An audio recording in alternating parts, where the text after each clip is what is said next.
What's up, guys? We're back again today with another great video, and I'm excited to be back. We've had some stuff going on.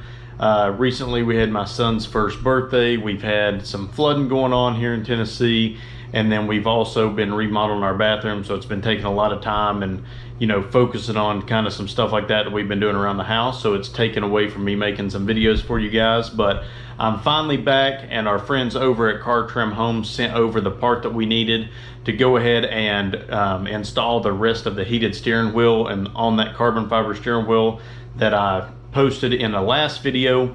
And I can actually pop that up for you guys now, and after this video, if you want to watch like the part one, you can watch that first before you watch this, or either way, you'll know how we're going to get the heated steering wheel to actually work on the carbon fiber steering wheel, because our car did not come factory with a heated steering wheel. So what they've sent us out is they actually sent us basically it's a new clock spring that we're going to install, as you guys can see right here. So they sent this out, and this is what they'll give you guys if your car did not come factory with a heated steering wheel, and it adds in that plug, and that plug will allow the heated steering wheel to work for us to get power to the heating element of the steering wheel.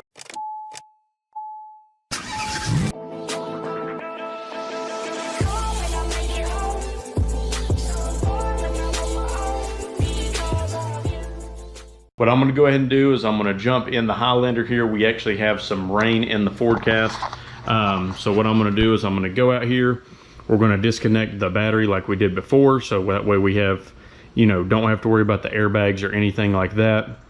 Once we do that, we're going to pull the airbag off again, like how I showed in the first video. And we're actually going to take the steering wheel off again, because there's actually a trim piece that I actually need to mess with, because I don't think I put it on completely properly when I did it the first time. So I'm going to pull that off and pop that on. I'll show you guys what I'm talking about with that. And then we'll go ahead and we'll install this new clock spring right here, and I'll show you guys what you need to do that. And then we'll go ahead and fully hook up everything to make the heating element work. All right, so I've went ahead and I've disconnected my ground cable on the battery. It was just a 10 millimeter, as you guys can see right here. So you're just going to undo that, take that off. Then what we're going to have to do is we're going to come inside the car, and if you guys watch the first video, you'll know how to do this. So we're going to pop off these two little doors right here on either side, little trim pieces.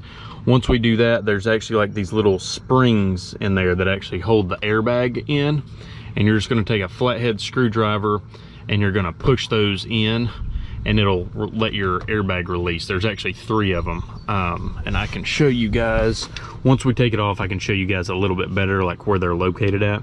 But if you watch the first video, you guys know exactly what we're doing here to get this airbag out. All right, so I'm trying to go through this first part a little bit faster where you guys have already watched this, but as you can see, we've got our airbag out right here, and if you can see these metal pegs right here, and then there's one down here, popping out those 2 side doors right here, as you guys can see.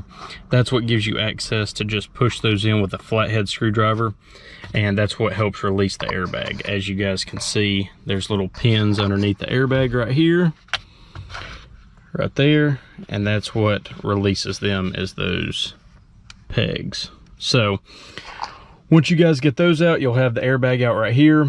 As you guys saw in the first video, we'll pull this wire out, we'll pop out these orange tabs right here and right here. Those will pop out, and then we can actually move our airbag to the side, and then we can go ahead and we'll have to pull the steering wheel off again, and we'll have to unhook one of the harnesses here as well. All right, so we've got our airbag out, and again, I'll show you guys. So you pop the orange part up, and that's what unlocks the tabs on those. So once you pop the orange tabs up, you can pull them straight out, and then don't forget your ground that you got to pull off as well. Now we're pretty much ready to go ahead and pull the steering wheel off right here. And as you guys can see, we will have to unhook this top one, this top harness, and the only thing you got to do is just push down right here on the top and then slide it out just like that. So now that's undone. This is actually what makes your controls on either side work. So now that we've got that, all the wiring is unhooked. So now we're going to use this is actually called a CR-V 10 millimeter. I'll leave this set in a link down below for you guys. I left it in the last video, but that is the size right here. Pretty much looks like an Allen head. That's what it looks like, but it can go on a socket, or it can go on a ratchet. So you guys can see right here, this is what the set looks like that I used last time. And I'll leave this in the link below in case you guys need one. These are just cool to have also when you're building like kids toys and stuff, or different things like that. This is basically an Allen, so you don't have to use one of those L-shaped Allens. You can just put this in a ratchet and it's a lot quicker to go ahead, or you can even put it in your drill and it's 10 times quicker to build stuff than using the little normal Allen keys like you see right here. 10 times better than this. So let's go ahead and we'll take off the steering wheel, and then that way we can get to where we need to be so we can start unhooking our wires to the clock spring inside. All right guys, so we've got our bolt out right here, and as you guys can see, the important part here is obviously your steering wheel can move a little bit even though it's in its locking position. This is where it's crucial that you remember where your steering wheel is, because if you move it over, as you guys can see, there's a bunch of little notches in here. I don't know how well you guys can see it, but there's a lot of little notches in here. It almost looks like a gear. If you're off one gear, it'll actually, you know, throw the alignment of your car off a little bit. So just make sure that you're paying attention where it's supposed to be at. And you can even take like a marker and you can actually mark in one spot straight down. And then if that line matches back up, then you know you're in the proper spot. And that's actually probably what I will go ahead and do, is I'll take and I'll make a mark somewhere on the steering wheel itself onto the gear piece right here that comes through. And once you do that, as long as those lines line up, you'll know you're right back in the exact same place. So you can just take a Sharpie or whatever and do that. All right, so you guys can see the mark that I've made right there, so that way I know where the steering wheel needs to go back at. So let's go ahead and get this pulled off. All right, so the steering wheel is off. So now what we're gonna wanna do is we've gotta get access to this part right here. So you're gonna take out the screw right here. I've actually already taken them out. Screw here, and then there's one screw right there. And once you get that out, you can actually take a pry tool or something like that and just kind of separate it right here. And I've actually already undone this a little bit, so it's gonna be a little easier for me. But you'll separate it on each corner right here, and then just go in right here, because as you can see, the tab is right here. Go in somewhere right in here and just pop it down. And same thing over here, you can see the tab right there, and then just pop it down so it separates the two pieces of plastic. Once you do that, then this piece will come off and you can get it out of your way. Set it up there, and then the top piece, it's actually connected by this boot right here, which kind of hides everything. That's what, you know, your steering wheel goes back and forth, so that kind of hides that. So you can just take this and just kind of lay it up. That way you can see everything you need to see. So mine right here is actually going to look probably a little bit different than your guys, because we actually have this heads-up display up here that I also installed from Cartrimhome, and it actually connects in right here. So we've actually been in this area before, and I've actually taken the column apart before.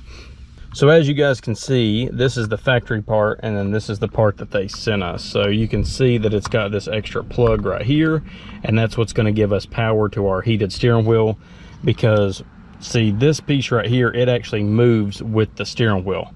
So if you hooked a wire up or any other thing to make the heating element work, it would get tangled up in there, and then it would actually mess up your steering wheel and be very dangerous. So this is why they came up with this, and it actually rotates around with, you know, with the steering wheel. And this is actually probably what the factory one would look like if you guys had factory heated steering wheels.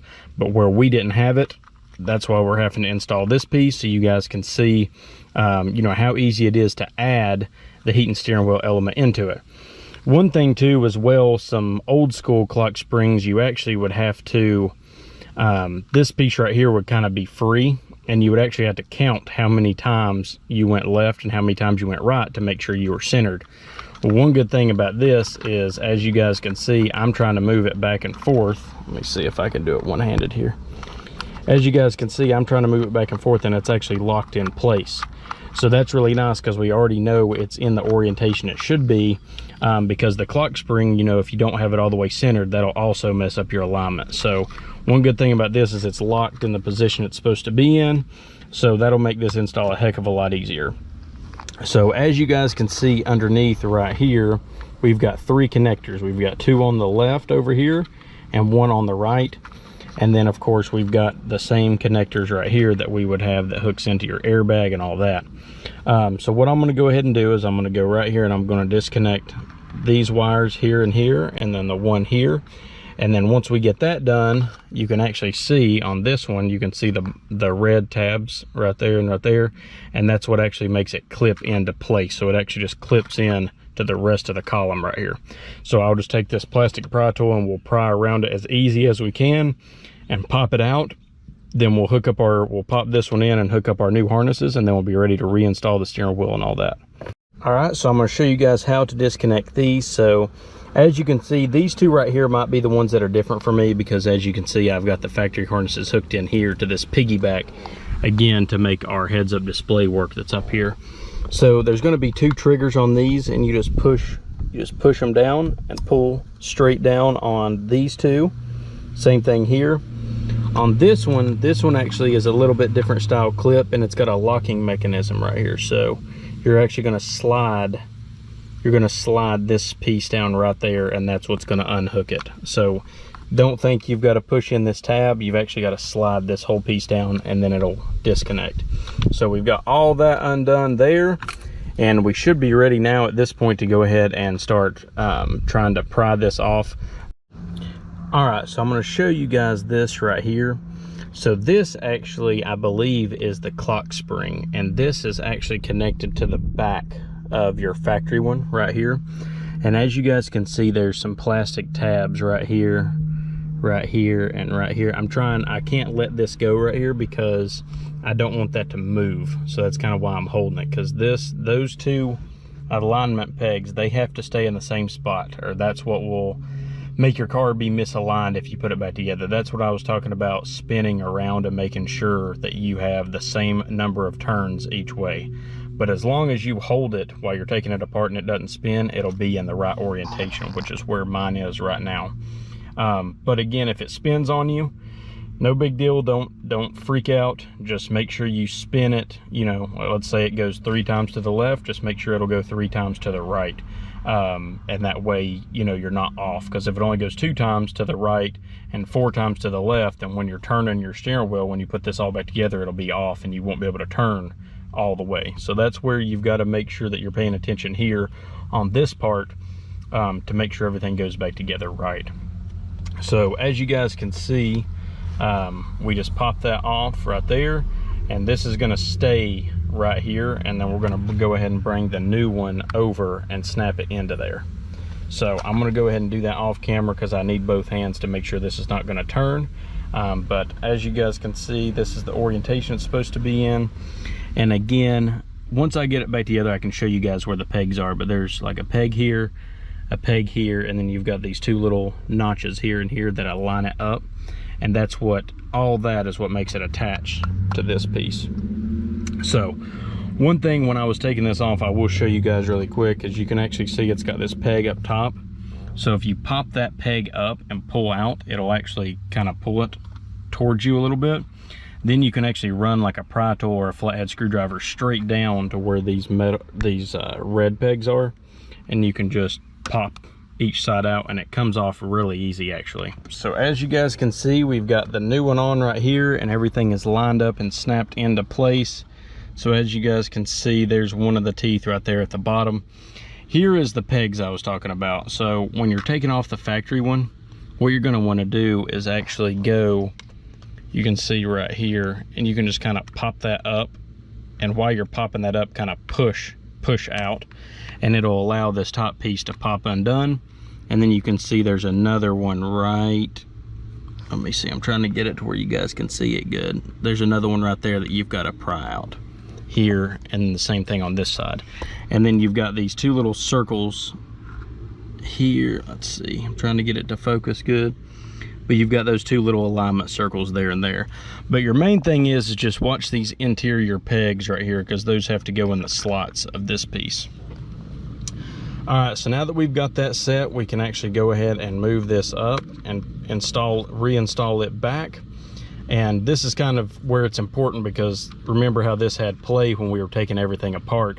When we put the steering wheel on, you know, this is going to be more oriented this way, and then that's where our mark right here is going to help out a lot when we align the steering wheel back up. Okay, so we've got it back into place. Just make sure right here that everything snaps in good. You don't want any of that to be loose. So just make sure that the main piece is snapped in good. Now we can go back underneath here and start plugging in everything. So we'll go right here, snap in all that stuff, and kind of give them a little tug test just to make sure they're good and tight in there. And then we're going to go over to the yellow one that has the locking piece. Slide it up, make sure you hear that good clip, and give it a nice pull so you can make sure it's good. So as you guys can see, everything is good, and we've got our new plug-in here, which is going to make the heated steering wheels work, or the heated steering wheel work. So now we can go ahead and put the console back together. So what I'm going to do is flip this down. We'll grab our other piece up here. Just make sure everything is lined up, and you can kind of see right here the plastic clips inside. Just make sure everything's lined up, and then snap it together, and then you'll put those 3 screws in, and then we'll be ready to go ahead and place our steering wheel back on. So we're going to pause right here for a minute, and I'm going to go ahead and get the wiring done over here, so that way we can test this while, you know, we still have the steering wheel and everything apart. So as you guys can see, I've taken apart this area right here, and I'm going to explain to you guys how I did that. So this actually comes with the steering wheel if you get the heating element. So as you guys can see, you get the heated steering wheel button. Normally, if you have a factory Highlander, it's actually on the steering wheel as one of the buttons, but this is the way that they do it, which is actually pretty nice, because obviously you're not going to get the steering wheel control on. And these look really good next to your factory ones. They look identically made, and then it's just got the heated steering wheel button. So this is what we're going to have to hook up over here, which seems like a lot, but it's actually not a big deal at all. These actually go into your fuse panel that's underneath, so it's super easy. You pop out the fuse that's in one of them, you put that fuse right here, and then you'll slide that in where the fuse would be at. And we need an accessory and a V and a VCC.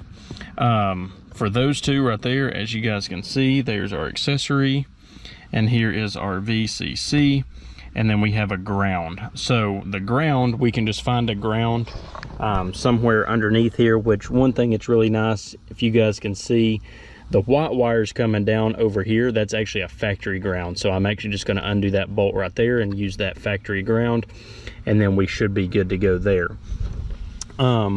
So what you're going to do to kind of gain access so you can see a little bit better, there's actually a plastic plate right here, so you can't get your hand up behind here to push these out.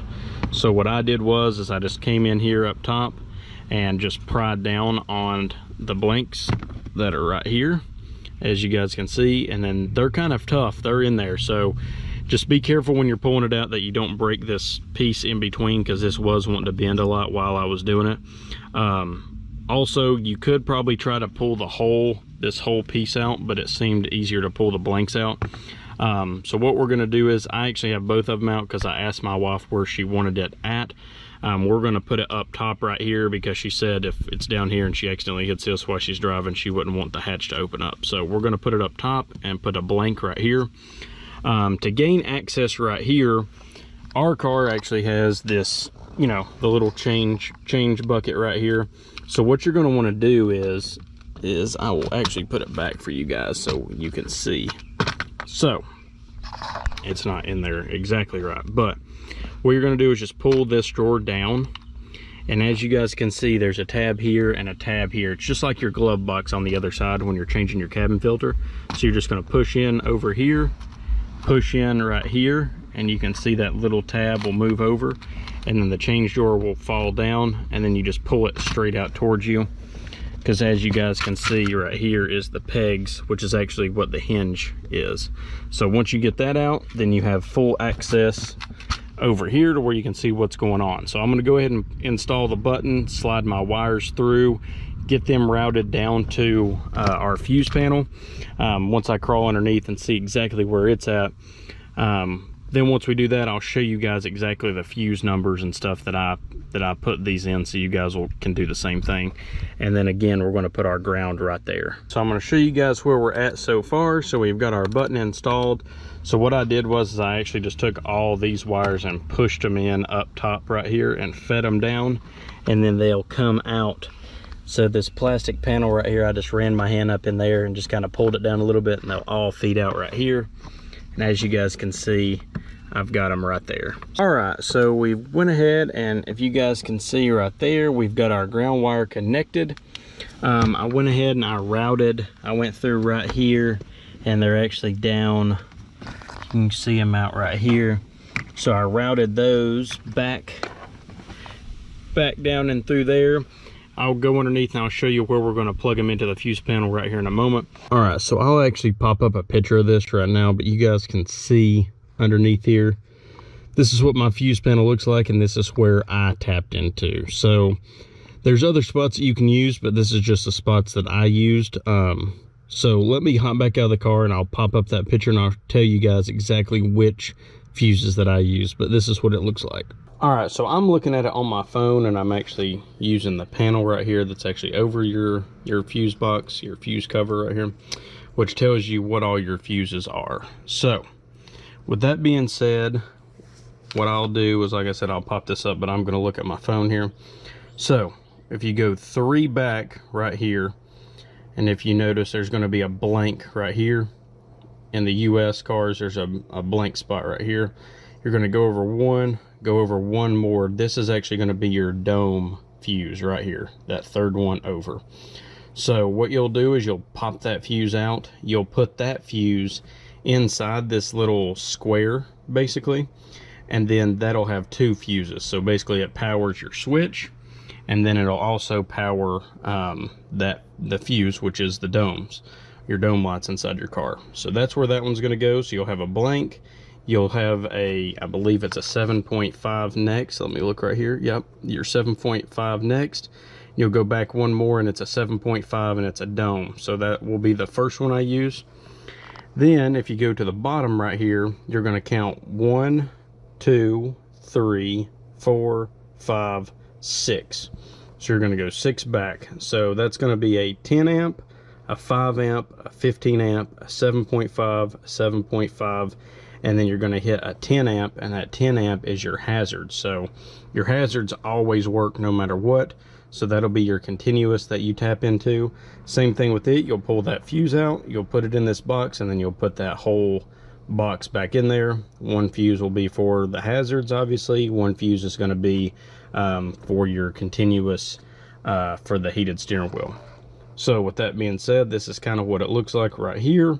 In one of my last videos, I actually did this heads-up display, and you actually have to tap in right here with those to your factory harnesses. So I've actually already ran wires here once before, but if you notice, let me grab the flashlight right here.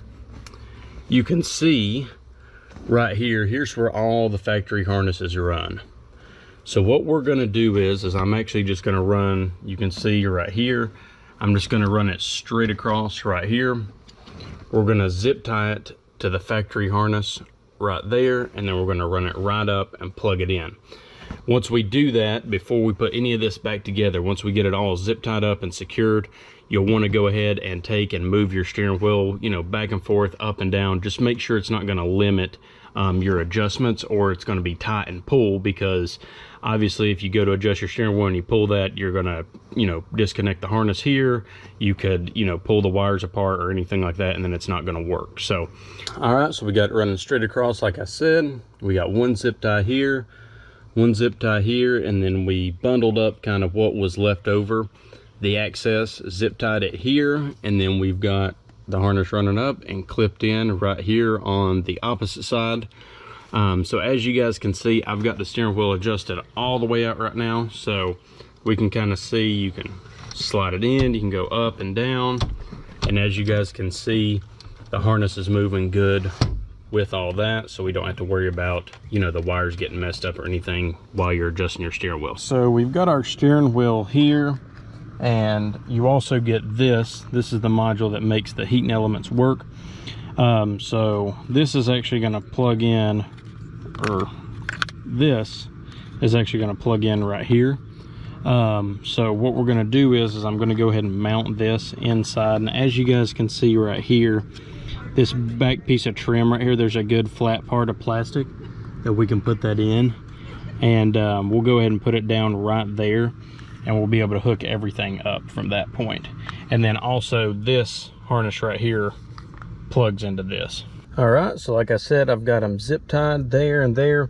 As you guys can see, there is one harness on that. There's actually 3 plugs on it. You only use 2 of them, and this one's not used on the 2021 Highlander. So there's that. So I'm gonna go grab the airbag and go ahead and get all this hooked up. And on this, the torque spec is 76 foot-pounds. That was straight from the Toyota website for the Highlander, so 76 foot-pounds. All right, so we've got the blue to blue and the black to black right there. And then just make sure you put that clip back on right here. That keeps your wires good and tight. Now the only thing you got to do is just flip it around and push it in, and you'll actually hear it clip. Just make sure that all of those are clipped in. So you're going to push here, push there, and then push at the bottom right there, just to make sure everything's good and snapped in. So as you guys can see, I've got the car turned on now. I've got the heated steering wheel button turned on, as you can see over here. And within like 15 to 20 seconds, you can actually start feeling it warm up. It's actually really hot here right now because we're in the middle of summer, but I've got the car in the garage and I can definitely feel it warming up and getting hot. So everything seems to be working really good. All right guys, so that is it for today's video. Again, I appreciate Cartrimhome for sending the carbon fiber steering wheel out and you know, helping me kind of go through this install a little bit. It took me a little bit longer on this install to get this video completed because I ran into some things. I wasn't looking, you know, in the places they were telling me to look for the install. So I appreciate them walking me through it and helping me with it, so that way it makes the install a lot easier for you guys. Again, this is an XLE, so our car did not come with a heated steering wheel, so that's why we had to do the clutch spring or hairspring install to add the extra harness plug-in to make the heated steering wheel portion work. If you guys already have a heated steering wheel, it's a lot smoother of an install for you guys. So with that being said, if you want a carbon fiber steering wheel and you get the heated element, your install might be slightly different if you already have a heated steering wheel, but what you saw today is for an XLE. And the carbon fiber steering wheel install, that will just happen if you don't want the heated element. The install for the carbon fiber steering wheel in the first video you guys saw, that'll be what that looks like. This will be more for the heating element. So again, a pretty simple install. All in all, it wasn't bad. Again, I appreciate Cartrimhome for helping me, you know, kind of work through the install so I can get you guys a good video. That way it's easier for you guys to do the install. But anyway guys, please make sure you like, share, and subscribe to the channel. If you have any questions on this install, I'd be happy to help you guys. Just make sure you comment down below, and if I need to make another video or whatever I need to do to help you guys out, I will do that. And you can always reach out to Cartrimhome directly. They've got a Facebook page and on their website, and they'll help you guys as well. So again, great product. We've actually had the steering wheel in the car for a couple months now, and it's holding up great. So nothing there, and the heating element actually heats up really quick. I can't wait to try that out this winter. It'll be super nice to have that in the car. But anyway guys, hopefully Cartrimhome will send us out some more cool stuff, and I can continue making videos for you guys and showing some cool stuff to do to these Highlanders. But until next time, peace out, and remember, build your masterpiece. Hey, I got something to say. I'm just so sick of hearing everyone complain. I know it's tough and I know there's pain, but hitting bottom is the only way to change.